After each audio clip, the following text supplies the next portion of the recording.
ওরে মোহাম্মদ, তোমার জাদু চলে জমিনে, এবার তুমি দেখি একটু পারো তো আসমানে তুমি কিছু দেখাইতে পারো কিনা। কারণ যদি জাদু হয় শুধু জমিনে চলে, আসমানে জাদু চলে না, এটা নিয়ে তুমি কিছু পারো দেখাও, তাহলে আমি কালেমা পড়ে মুসলমান হয়ে যাব। আল্লাহর নবী বলেন, চাচা যান, চাঁদের উপরও যদি আমার কৃতিত্ব চলে, আমার পাওয়ার চলে, আমার ক্ষমতা চলে, তবে কি তুমি মানবা? কয় অবশ্যই, কারণ চাঁদ নিয়া জাদু করার ক্ষমতা কারো নাই। সাথে সাথে দয়ার নবী মায়ার নবী কয়, মালিক চাঁদের উপরে ওরা দেখতে চায় আমার মুজিজা। আল্লাহ বলে, বন্ধু শাহাদত আঙ্গুল দিয়া চাঁদকে ইশারা করো, ইশারা করা তোমার কাম, আর চাঁদকে দ্বিখণ্ডিত করে দেওয়া আমি আল্লাহর কাম। মুহূর্তের ভিতরে চাঁদ দ্বিখণ্ডিত হয়ে গেল। এত কিছু দেখার পরও আবু জাহেলের কপালে হেদায়াত নাই রে যুবক, হেদায়েত নাই, হেদায়েত নাই। আমাদের সমাজেও কিছু মানুষ আছে, এমন কিছু যুবক আছে, ওলামায়ে কেরাম কত করে বুঝায়, দাওয়াত ও তাবলীগ ওয়ালারা তারে কত করে বুঝায়, এরপরও বুঝ মানে না, বুঝ মানে না। কত সুযোগ পাইলো, এরপরও সুযোগ কাজে লাগে না, লাগে না রে যুবক।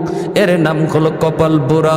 খাতামাল্লাহু আলা কুলুবিহিম ওয়া আলা সামঈহিম ওয়া আলা আবসারিহিম গিশাওয়া। না না, এমনটা হওয়া যাবে না।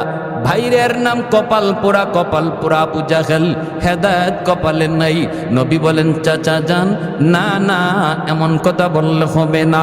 উঠার পরে তুমি কালেমা পড়বা, গ্যারান্টি কি? ওখান থেকে তুমি কালেমা পড়ো। আবু জাহেল কই, বাতিজা বিশ্বাস করো, অতীতের সব কথা তুমি ভুলে যাও রে বাবা।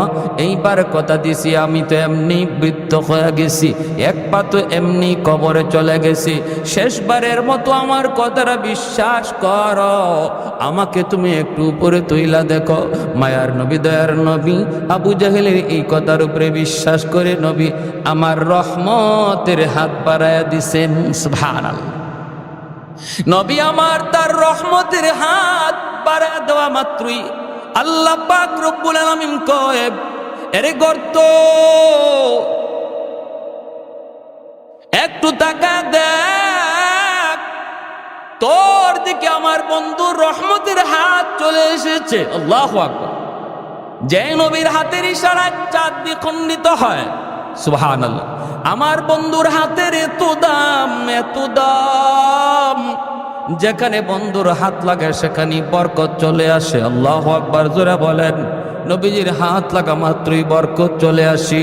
আল্লাহর নবী রহমতের নবী যা বলেন, যাবের খানা আছে 4 জনের 5 জনের, মেহমান হইছে 1500, টেনশন করো না রে যাবে, আমি নবী তোমার বাড়িতে আজকে মেহমান, আমার সাহাবেরও তোমার বাড়িতে মেহমান। খানা হলো তোমার পাতিলে মাত্র 4 জনের 5 জনের, মেহমান হলাম আমরা 1500। কোনো টেনশন নাই, পাতিলের বাক্সটা আমার সামনে হাজির করো। কোথায় তোমার গোশতের পাতিল, কোথায় তোমার রুটির পাতিল? মায়ার নবী দয়ার নবী হাত মোবারকের মধ্যে একটু লব মোবারক লাগাইয়া গোশতের পাতিলে লাগাইয়া ডাকনাটা নবী দিয়া বলে, যাবে শুধু গোশত নিবা নিবা, কখনো ডাকনা সরায় না। আল্লাহু আকবার। এ গর্ত আমার বন্ধুর হাতের এত দাম, এত দাম।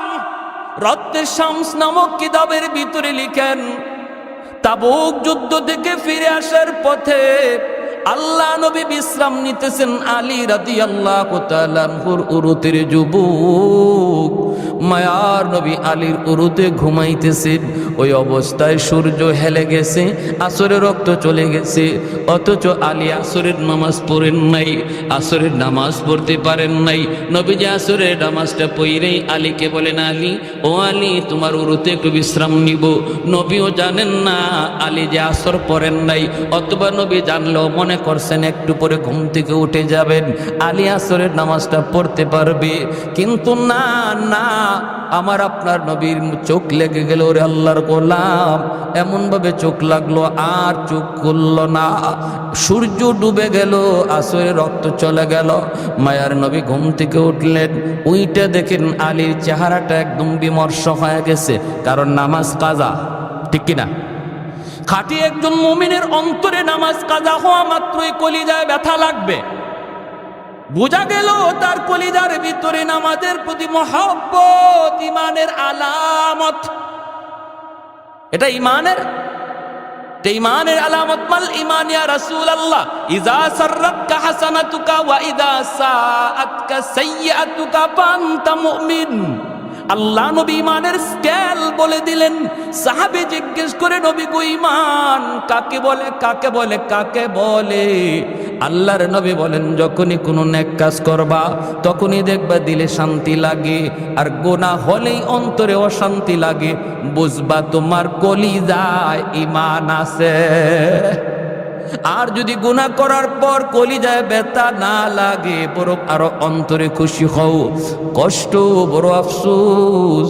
আজকে আমাদের যুবক ভাইদের দিকে তাকাইলে অন্যায় করতেছে হাসতে হাসতে, অন্যায় করার আগেও কোনো অনুভূতি নাই, গুনাহ করার পরেও কোনো অনুশোচনা নাই। নবী বলে ঈমানের আলামত না, এটা ঈমানের আলামত না রে যুবক।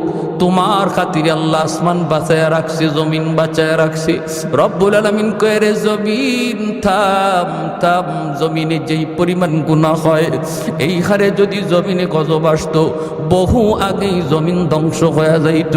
কিন্তু এরপর আমি আল্লাহ কেন জমিন ধ্বংস করি না জাননি?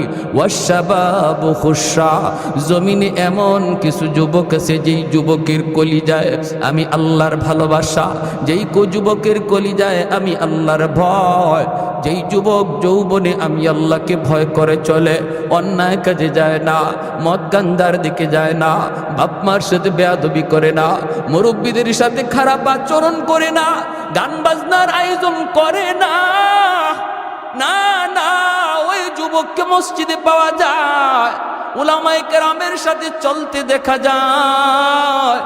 অথচ যৌবনের চাহিদা ছিল তার গুনার দিকে দৌড়ানো, সেই পাগলা গোরার লাগাম টেনে ধরছে। রব্বুল আলামিন বলে, ফেরেশতারা শুন শুন, ওই যুবকের কলিজার দিকে যখন আমি আল্লাহ তাকাই, তখন এই জমিনের প্রতি আমার মায়া লেগে যায়। এখনো জমিনে এমন কিছু যুবক বন্ধু পাওয়া যায়, যৌবনের পাগলামি করে না, যৌবনে দাওয়াত ও তাবলীগের সময় লাগায়, হালাল ব্যবসা করে, না না, হারাম প্রেম ভালোবাসার দিকে যায় না। এ যুবক, তোমার কি একটু কলিজাটা নরম হয় না রে যুবক? যে মালিক তোমাকে আমারে বানাইছে, ওই খালিক আর ওই মালিক বলে, যুবক আমি তোমার দিকে তাকায়া জমিন টিকায় রাখছি। ভাইরা আমার, আলী রাদিয়াল্লাহু তাআলা আনহুর চেহারা বিবর্ণ হয়ে গেল। আল্লাহ নবী বলে, আলী তুমি কি আসরের নামাজ পড়ো নাই? আলী বলেন, ইয়া রাসূলুল্লাহ নামাজ পড়তে পারি নাই। নবী বলে, কেন? আমাকে তুমি ডাক দিলা না কেন, জাগাইলা না কেন? আলী কয়, নবী গো, কলিজায় জিজ্ঞেস করেছিলাম, এ আলীর কলিজা বল, তুই কি নামাজের জন্য তুই নবীরে ডাক দিবি নাকি নবীরে ঘুমাইতে দিবি, কি করবে তুই বল? কিন্তু আমার মন বলে না রে আলী, নামাজ কাজা হয়ে যায় তোর হয়ে যাক, তবুও রহমতের নবীর ঘুম ভাঙ্গাইস না। মায়ার নবীর ঘুম ভাঙ্গাবি না, মায়ার নবীর ঘুম তুই ভাঙ্গাবি না রে, নামাজ তোর কাজা হয়ে যাক। এই কথা বলতেই আল্লাহ নবী হাত উঠায় দিছে আসমানের মালিকের দিকে। ওগো মালিক, আমার আলী আজকে আসরের নামাজ পড়তে পারে নাই, নিজের কারণে নয়, আমি নবীর কারণে, তোমার বন্ধুর কারণে। ও মালিক, আমি হাত উঁচায় রাখলাম, এই হাত জমিনে আর নামাবো না গো। ডুবন্ত সূর্য আবার তুমি আকাশে উঠায় দাও, যেন আলী আসরের নামাজ ঠিক টাইমে পড়তে পারে। রদ্দের শামস নামক কিতাবের ভিতরে লিখেন, নবীর হাত এখনো নামান নাই, ওই হাত উপরে থাকতে থাকতে মালিক সূর্যকে ডাক দেয়, সূর্য আমার বন্ধুর ওই হাত এখন উপরে, যে হাতের উসিলায় আমি তোরে বানাইছি। আমার বন্ধুর আব্দার উঠে যা। সাথে সাথে সূর্য আকাশে উঠে আসলো, সূর্য আবার আকাশে উঠে আসলো। ডুবে যাওয়া সূর্য নবীর হাতের উসিলায় আবার উঠে গেল। আল্লাহু আকবার। আলী ঠিক টাইমে নামাজ পড়লেন। ওই নবী যখন হাত বাড়ায় গর্তের দিকে, আল্লাহ কয়ে গর্ত, আমার বন্ধুর হাত চলে এসেছে, এখন আর রশি নয়, মুই নয়, অন্য কোনো মানুষের হাতও নয়, আমার বন্ধুর হাত তোর ভিতরে চলে এসেছে, আর দেরি করবি না। আবু জাহেলরে উপরে উঠায় দে। লিফটের মতো মাটি আবু জাহেলরে উপরে উঠায় দিছে, আর আমার আপনার নবীর হাত ধরেছে, নবীজি টান দিয়া তার উপরে উঠে নিছে। কৌনাইন মুখতার খুদা তুমকো বানায়া, कौनैन मुख्तार खुदा तुमको बनाया, उम्मत का निगाहबान खुदा तुमको बनाया, उम्मत का निगाहबान खुदा तुमको बनाया। मौला मेरा आका मेरा रहमत के नबी है, तजदार मदीना है तो माहे अरबी है, तजदार मदीना है तो माहे अरबी है। अशजार ने देते हैं नबूवत के शहादत, तशकीक कमर में है तो अंगुल की इशारत, तशकीक कमर में है तो अंगुल की इशारा। अल्लाहु আকবার জোরে বলে। নবী কয় চাচা এবার কালেমাটা পড়ালান। গর্তের ভিতর থেকে ওয়াদা দিছিল উঠলেই কালেমা পড়ব, ঠিক না? নবী কয় চাচা তুলসী তো, এবার কালেমাটা পড়েন। মায়ার নবী কত চেষ্টা করছেন প্রিয় মানুষগুলাকে, রক্তের মানুষগুলিকে হেদায়েতের পথে আনার জন্য, কত আপ্রাণ চেষ্টাই না মায়ার নবী করছেন। তারপরে নবী বলেন চাচা গো, ও চাচা আমি তো আপনার কথা মানছি, এবার একটু আমার কথাটা মানেন। আবু জাহলকে বাতিজা রে, তুমি যে অত বড় জাদুকর আগে জানি না। কপালে কি নাই? কি নাই? ইন্নাকা লা তাহদি মান আহবাবতা ওয়ালাকিন্নাল্লাহ ইয়াহদি মান ইয়াশা। আল্লাহকে বন্ধু হেদায়েত এটা কোনো মানুষের হাতে আমি রাখছি না, এটা শুধু আমার হাতে। তোমার কাম দাওয়াত দেওয়া, কে নিব আর কে নিব না এটা জানি আমি আল্লাহ। উলামায়ে কেরামের কাম হলো ওয়াজ শোনানো, উলামায়ে কেরামের কাজ হলো হক বাতিলের পরিচয় জানানো, উলামায়ে কেরামের কাজ হলো আলো অন্ধকারের পরিচয় শোনায়া দেওয়া, জানায়া দেওয়া। মানবে কে আর মানবে না কে এটা কার হাতে? আমাদের দায়িত্ব লাস্তা আলাইহিম বিমুসাইতির, দারোগা নয়, পিটানো আমাদের দায়িত্ব নয়, জোর করো আমাদের দায়িত্ব নয়। আমাদের দায়িত্ব শুধু শোনায়া দেওয়া, ভালো অন্ধকার পরিচয় শোনায়া দেওয়া, যে দায়িত্ব মায়ার নবীর ছিল। উলামায়ে কেরাম সেই দায়িত্ব নিয়ে মাঠে ময়দানে কাজ করে, কিন্তু কারা আসবে আর কারা আসবে না সেটা কার হাতে? এজন্য এত সুন্দর আখলাকওয়ালা নবী, যেন সেই যে নবীর আদর্শ আমার জীবনের প্রতিটা সেক্টরে আমি প্রতিনিধি, জনপ্রতিনিধি, দায়িত্বশীল। মায়ার নবী মদিনার রাষ্ট্রনায়ক, নজির আসেনি না নাই? আদর্শের নজির আসেনি না নাই? ফাতেমা মায়ার নবীর কুরাইশ বংশের মহিলা চুরির দায়ে ধরা পড়ল, আল্লাহর নবীর বংশের মহিলা চুরির দায়ে ধরা পড়ল। এইবার চুরির অপরাধ কি হাত কেটে দেওয়া? কিন্তু এই মহিলার হাত কাটলে কুরাইশ বংশের ইজ্জত যায়, নবীর বংশের ইজ্জত যায়। সাহাবাই কেরাম মায়ার নবীর কানে এই কথাটা কে শোনাবে? নবী গো, এই মহিলাটার বংশ আপনার, অতএব হাত কাটতেন না, বিচারটা একটু হালকা করা যায় কিনা, এই কথাটা নবীর কানে কে শোনাবে? সবাই মনে করতেছে শোনানো দরকার, কিন্তু শোনাবে কে? কেউ এই দায়িত্ব নেয় না। আবু বকর সিদ্দিককে বলা হয়, সিদ্দিক আপনি যান, আপনি নবীর হিজরতের সাথী। সিদ্দিক আকবর বলে আমাকে সব করতে বলো, এটা পারবো না, কারণ এটা পারবো না। হযরত ওমরকে বলে ওমর যাও, ওমর বলে আমি সব পারবো, এটা পারবো না। উসমান বলে আমি পারবো না, আলী বলে আমি পারবো না, কেউ বলে আমি পারবো না। শেষ পর্যন্ত সাহাবীরা সিদ্ধান্ত নেয়, একটা ছোট বাচ্চা নিপাও দেখো, যে বাচ্চাটারে মায়ার নবী মায়া করে, অনেক আদর করে, আর তারে আমরা মুখস্থ করাইয়া কথাটা পাঠাই। আর যদি নবী তার উপরে রাগ করে, আমরা তখন সালিশ হয়ে গিয়ে বলবো ইয়া রাসূলুল্লাহ, ছোট মানুষ বুঝে না, মাফ করে দেন, শিখাইয়ে দিব আমরা, বিচারও করবো আমরা।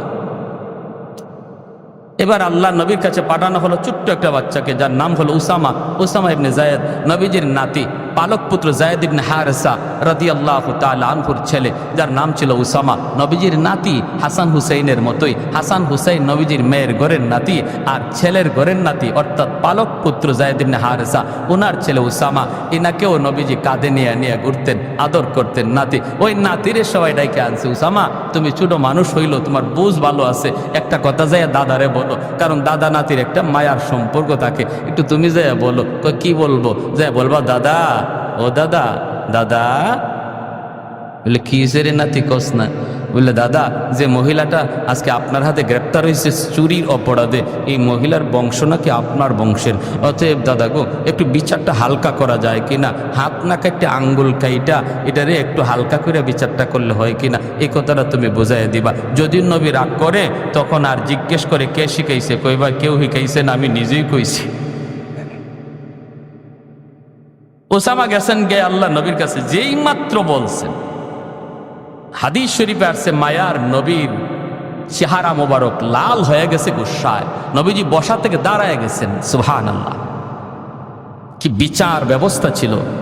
আর আজকে আমরা নিজের লোক হইলে, নিজের পরিবারের লোক হইলে, নিজের গোষ্ঠীর লোক হইলে, নিজের মুখ চেনা লোক হইলে বিচার হালকা হয়ে যায়। আয় হায়, এই কি আমার নবীর আদর্শ ছিল? মায়ার নবীর চেহারা লাল হয়ে গেল, নবীর চেহারা লাল হয়ে গেল, বসা থেকে উঠে গেলেন। আর নবী বলতেছেন, ওসামা আমি ভালো করেই বুঝতেছি এটা তোমার কথা নয়, আমার সাহাবীরা শিখিয়ে দিছে। মনে রাখো, শুধু কুরাইশ বংশের মেয়ে না, আমার কলিজার টুকরা মেয়ে ফাতেমাও যদি আর চুরির অপরাধে গ্রেপ্তার হতো, আমি মুহাম্মদুর রাসূলুল্লাহ তার হাত কেটে দিতাম। আল্লাহু আকবার।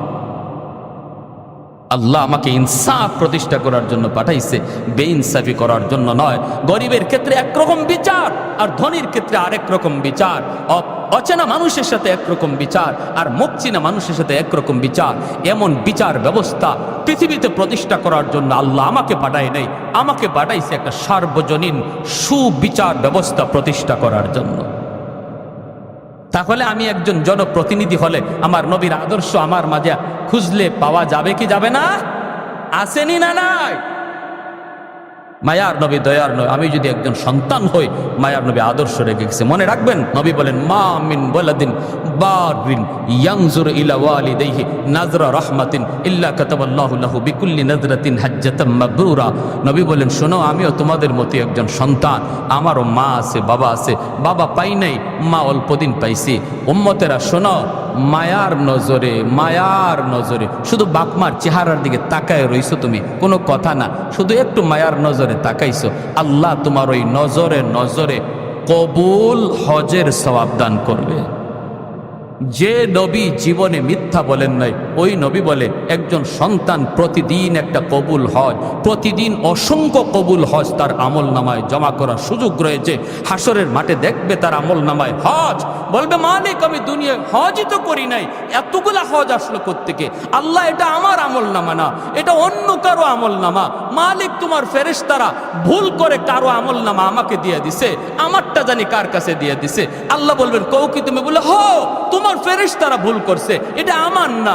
আল্লাহ বলবে, আমার ফেরেশতারা ভুল করে না, কেমনে তুমি কও ভুল? আল্লাহ আমি জীবনে হজই করি নাই, অথচ আমার আমল নামা দেখা যায় 1000 2000 হজ।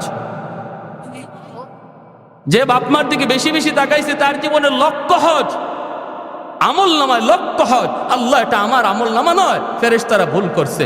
রব্বুল আলামিন বলবে, বান্দা শোনো, আল্লাহ তখন হাদিস শরীফে আসছে, আল্লাহ পাক তখন কুদরতি মুচকি হাসবেন। সুবহানাল্লাহ। তার কথা শুনে আল্লাহ কুদরতি মুচকি হাসবেন আর বলবেন, না, আমার ফেরেশতারা ভুল করে না বান্দা, যা দেখছো এটা তোমারই, তো ঘরেই তোমার হজ ছিল, তোমার মা, তোমার বাবা, যাদের দিকে তুমি মায়ার নজরে তাকায় তাকায় কথা বলতা, বাজারে গেল আম্মার চেহারার দিকে তাকাইতা, মা কিছু লাগবে? বাজারে যাইতেছি। আব্বা তোমার ওষুধ আছে না শেষ? বাজারে যাইতেছি। এই এতটুকু মার চেহারার দিকে তাকায় গেছে আর আইছে, কথা বলতেই বাপমার চেহারার দিকে তাকায় তাকায় কথা বলছে।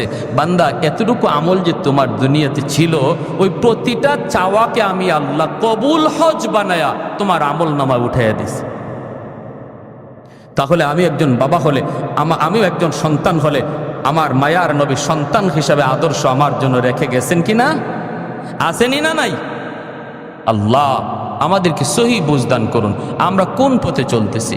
আজকে আমার সেলিম আজাদ ভাই আলহামদুলিল্লাহ একজন বাবার সুসন্তান, নেক সন্তান, উলামায়ে কেরামের সাথে থাকার সুবাদে আল্লাহ পাক দিনের বুঝ দিয়া রাখছেন। বুঝেন বাপমার জন্য কি করতে হবে, কোনটা চাইতে হবে, কিভাবে আল্লাহর কাছে চাইলে আল্লাহ পাক সেটা কবুল করে, এগুলো বুঝেন উলামায়ে কেরামের সাথে থাকার কারণে। আমরা উলামায়ে কেরামের সাথে সময় দেব, তাদের কাছ থেকে দিনের পথগুলো বুঝে নিব। কারণ আমার সর্বক্ষেত্রে আমার নবীর আদর্শ রয়েছে, যে আদর্শের দ্বারা আমার গোটা জীবনটারে আমি এবাদতের ভিতরে ঢুকাইতে পারি, গোটা জীবনটারে এবাদতে ঢুকাইতে পারি। প্যারে হাজিরিন, আসুন আমরা সবাই প্রত্যেকে মায়ার নবীর প্রতিটা আদর্শকে, আমি যে সেক্টরে আছি এই সেক্টরে আমার নবীর আদর্শটা কি, এটা আলেমদের কাছে যাইয়া বুঝি, জানি, আমল করি। পারবো না ইনশাল্লাহ? ব্যবসায়ী ভাইরা এখানে আছেন, ব্যবসার ক্ষেত্রে আমার নবীর আদর্শ আছে, আলেমদের কাছে যান, বুঝেন, সেভাবে ব্যবসা করেন। আপনার ব্যবসাটাও নফল নামাজের ভিতরে আল্লাহ ঢুকাইয়া দিবে, নফল নামাজের ভিতরে আল্লাহ ঢুকাইয়া দিবে। মেম্বার হয়েছেন, চেয়ারম্যান হয়েছেন, আমার নবীর আদর্শকে ফলো করেন, চেয়ারম্যানিটা এবাদত হয়ে যাবে, মেম্বারিটা এবাদত হয়ে যাবে। আল্লাহ পাক গোটা জিন্দিগিটারে বন্দিগি বানিয়ে দিবে। আল্লাহ আমাদের সবাই